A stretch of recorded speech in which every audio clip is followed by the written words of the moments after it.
May truth o katotohanan na lalabas sa buhay mo or sekreto na matutuklasan mo at hindi mo na ito pwedeng iwasan. Hello Aquarius Energy, welcome back po sa channel. Ang reading na ito ay para sa May 2026 energy mo. At kung nandito ka ngayon, hindi ito nagkataon lang, hindi ito coincidence o aksidente lang. May combination ng truth, revelation, emotional detachment, ghosting, cut-off energy, letting go, intention reset, at unconditional healing. Kunin mo lang kung ano nagre-resonate at iwan kung hindi para sa'yo. Silipin mo rin ang description at pin comment para sa mga updates, support options, membership, affiliate links, at private readings. Simulan na po natin mga ating dude. On the table card, ito po yung energy ng truth exposure. May bagay na hindi na pwedeng itago.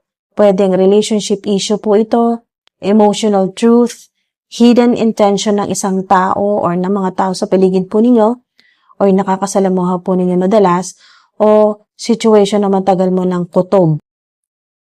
Ito pong logic at truth awakening, Aquarius energy po ito. Lalabas na ang katotohanan kahit ayaw mo pa. So makaka-relate ka dito or makaka-connect ka sa energy ng card na ito kung matagal ka nang may gut feeling na may something off sa isang situation. Let it go card. Let it go card, ito po yung emotional release. Kailangan mo nang mag-let go ng attachment. Hindi po ito about hate. Ito yung about self-respect at emotional clarity. Aquarius, mga ating dude, ito pong detachment for peace. Aquarius energy po ito. Hindi lahat ng mahal mo kailangan mo pang ipaglaban. Pwedeng alam mo na rin sa sarili mo na kahit anong effort mo, hindi na nagbabago yung situation.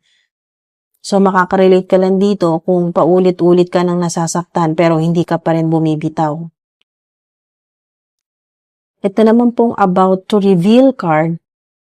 About to reveal card, ito po yung confirmation moment. May lalabas na explanation or truth or sikreto matagal na biglang lalabas, malalaman. Pwede pong reason to kung bakit nawala, reason kung bakit naging cold sa'yo ang isang tao, or kung sino man po itong tinutukoy dito.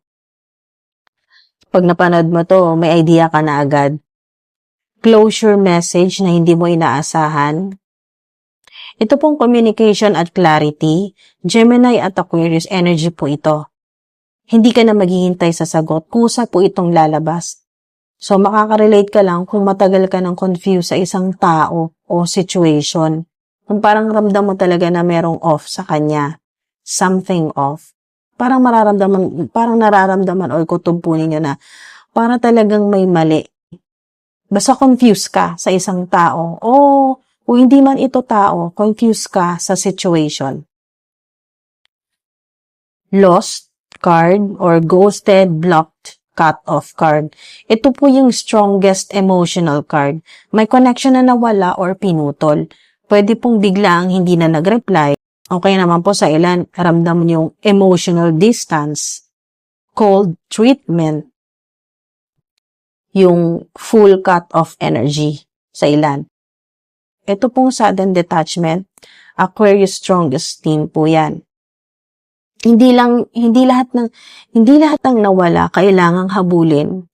Minsan ang pagkawala ng isang tao hindi po punishment, kundi redirection. So makaka-relate ka dito, makaka-connect ka sa energy ng card na to kung naghihintay ka pa rin ng closure from someone na tahimik na. At dito naman po tayo sa one card or intention card. Ito yung rebuilding energy. After po ng loss, pagkatapos na may nawala po sa inyo, ibabalik mo yung focus sa sarili mo, magsiset ka ng bagong direction, magre-reset ka ng goals.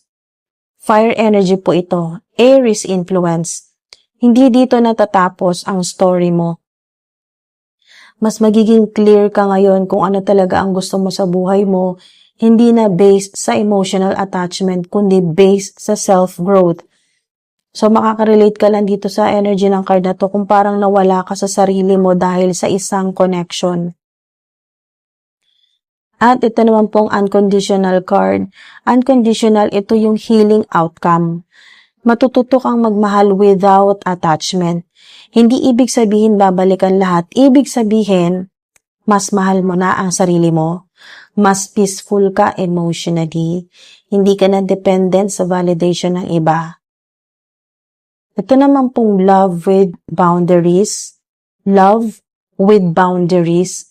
Cancer at Aquarius po ito na vibe or energy. Pinagsama. Ito po yung love with boundaries. You can love, but you no longer lose yourself. Ang ganda nito mga tayong dude. You can love, but you no longer lose yourself. Ito yung stage na hindi mo na kailangan ng closure from others. Kasi ikaw na mismo ang closure. Ang ganda nito, napaka-powerful ng mensahe na to. Ulitin ko po. Ito yung stage na hindi mo na kailangan ng closure from others. Kasi ikaw na mismo ang closure. So mga ating dude, kung pagsasamahin po natin ang mga mensahe ng mga cards sa inyo, may truth na lalabas, katotohanan, or sekreto. May emotional letting go. May ghosting or cut off. May intention reset. At may healing at self-love. Ganda nito mga ating dude. So yung overall energy from emotional confusion to detachment at self-healing clarity. Ganda. Wow, mga ating dude. Ito po yung mga lucky numbers po ninyo. 2, 5, 7, at 11. Or 222, 555, 777, 1111, 111. Possible initials A, S, J, M, at R. A, S, J, M, at R. Good news naman po mga ating dude. May clarity at emotional release na paparating. Mas gagaan ang pakiramdam mo pagkatapos ng confusion phase na ito. Ito naman po yung red flags mga ating dude. Pagkapit sa taong malinaw ng lumayo sa'yo o hindi consistent. Heads up, mga ating dude, heads up. May closure energy na mangyayari even if silent or without explanation. Okay, mga ating dude. May closure energy na mangyayari kahit tahimik or walang sabi-sabi, walang paliwanag. Okay, mga ating dude.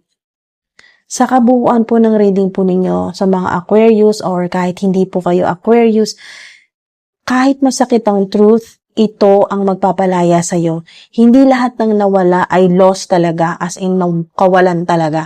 Minsan, ito ay protection at redirection. Maraming salamat po mga ating dude sa panonood po ninyo at sinamahan niyo po ako hanggang dito po sa dulo ng video. Ingat po kayo palagi at sana samahan niyo pa rin po ako sa mga susunod pa po na mga readings. Maraming salamat po hanggang sa susunod po.